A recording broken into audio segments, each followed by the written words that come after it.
Canada, plus de 1800 lycées et collèges présentent des risques en cas d'incendie en France, certains très dangereux du type du CES Robert Schuman à Colombes. Fin de citation. C'est pas gai, c'est inquiétant.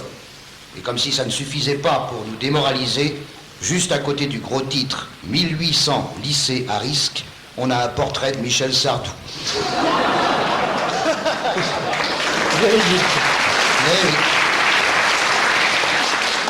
Visiblement d'humeur maussade, mais ça c'est dans sa nature. Hein.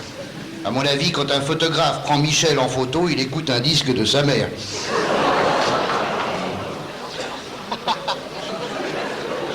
Ou alors un jour il a pris un éclat de rire dans l'œil et s'est fait inscrire aux grands invalides de guerre. Sous le portrait du chanteur à risque, un titre, les nouvelles colères de Sardou. Ah, chic. J'adore les colères de Michou. Ça me fait donner des petits coups de poing nerveux sur mon paquet de biscottes. Un album très attendu où il s'élève contre l'indifférence et l'injustice. Et ça va faire très mal cet été dans les boîtes quand on va danser le slow là-dessus. L'indifférence, c'est le mal qui endort la France. L'indifférence. L'indifférence. Vous dansez, mademoiselle? Non merci, j'attends l'injustice, ça swing un peu plus.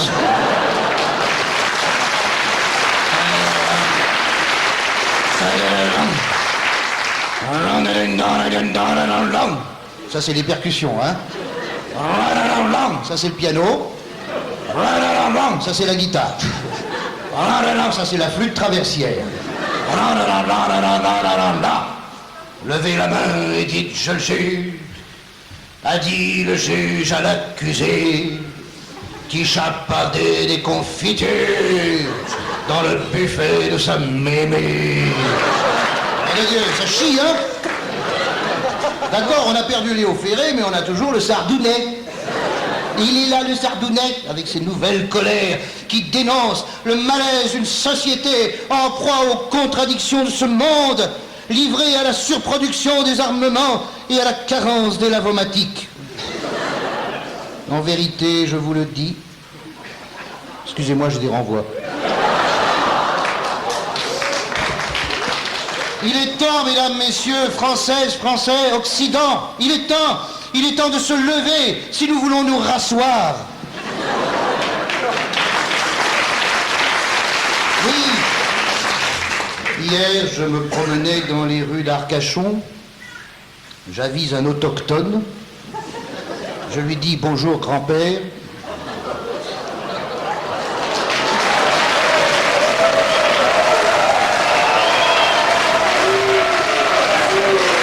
Il y en a quelques-uns dans la salle. Il n'y a pas de honte, je le suis aussi. C'est ça que je suis venu là. Bonjour grand-père, pouvez-vous me dire où est la mer? Il me répond sur la plage. Je me dirige vers la plage, elle était déserte, caressée par les vaguelettes du bassin. Ah, que c'est beau une plage sans touristes. C'est comme un cul sans hémorroïdes.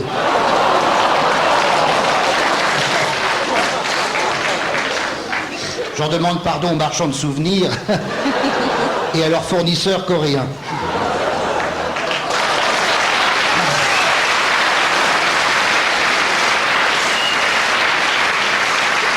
Arrivé au bout de la jetée, planté sur le ponton, avec le vent qui me caressait les cheveux dans le sens contraire des aiguilles d'un peigne,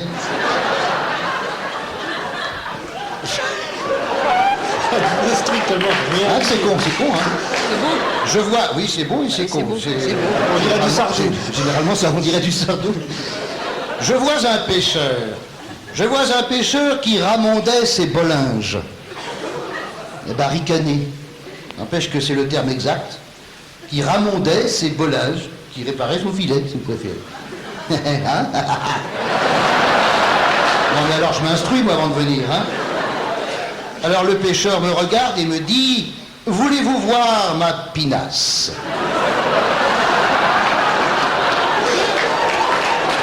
Comme je ne savais pas ce que c'était qu'une pinasse, je lui dis merci, je préfère les femmes.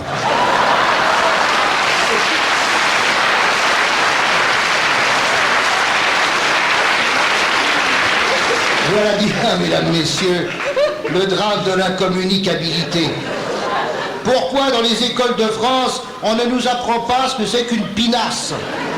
Laurent Ruquier, c'est ce que c'est qu'une pinasse? Anne Romanoff, Laurent Gérard, Jacques Ramade, personne ici. Anne, elle sait, je crois. Personne. Eh bien, heureusement qu'il y a Lucien Jeunesse pour nous l'apprendre. Tant il est vrai que le jeu des 1000 francs est 10 fois plus instructif que 10 années d'études. Et en prime, on peut tenter le...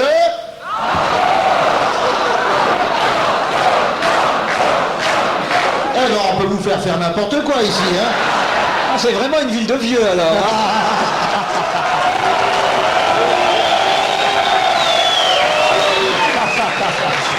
Non, non. On plaisante, c'est de l'humour. Et alors, il n'y a pas de mal, il faut bien les mettre quelque part, non? Il mieux les foutre à Arcachon que dans des bidonvilles, quand même. Non? Chers collégiens, eh ben, une pinasse, c'est un bateau de pêche, tout simplement. Oh, dommage. Marc Laurent, ça t'empêche pas De pêcher la moule. De même qu'un extincteur, alors je redeviens sérieux, de même qu'un extincteur, c'est un truc, alors je m'adresse aux collégiens, qui devrait être accroché au clou qui se trouve dans le couloir du lycée. C'est le clou de l'extincteur. Et ne vous avisez pas de retirer ce clou, tout le lycée viendrait avec.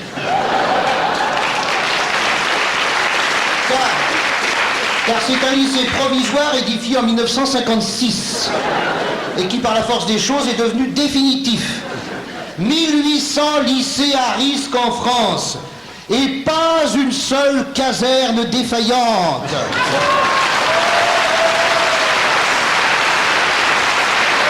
C'est moins sûr. Alors les T'as enfants, pas fait l'armée, toi. alors les enfants, tous à la caserne. Et si à 18 ans vous ne savez pas lire, vous serez au moins décorés.